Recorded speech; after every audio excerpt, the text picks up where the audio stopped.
এটা হচ্ছে 2011 life time tax Alto, মাত্র 1,45,000 টাকায় পেয়ে যাচ্ছেন। দেখুন টায়ারের কন্ডিশন। আর পরের গাড়ি হচ্ছে হুন্ডাই i10 2011, 26 অব্দি ট্যাক্স, ব্র্যান্ড নিউ কন্ডিশনের গাড়ি পেয়ে যাচ্ছেন 1,60,000 টাকায় আস্কিং প্রাইস। অন টেবিলে কিছু কম বেশি হয়ে যাবে। দেখুন ফ্রেশ কন্ডিশনের গাড়ি। এবারে যে গাড়িটি দেখাবো Eeco 7 seater, AC, LED, back camera সব কিছু রয়েছে, সেন্টার লক রয়েছে।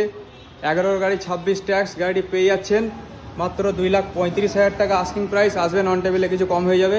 পরের গাড়িটি Hyundai Santro zinc top model 2012 গাড়ি, 27 অব্দি ট্যাক্স, গাড়িটি পেয়েছেন 1,60,000 টাকা আস্কিং প্রাইস। এবারে যে গাড়িটি দেখাবো সুইফট ডিজায়ার ভিডিআই 2010-এর লাস্টের গাড়ি, 25 ডিসেম্বরে ট্যাক্স, 1,85,000 টাকায় পেয়ে যাচ্ছেন। গাড়িগুলি নেওয়ার জন্য স্ক্রিনে দেওয়া নম্বরে তাড়াতাড়ি কল করবেন। এটা হচ্ছে 2011 লাইফ টাইম ট্যাক্স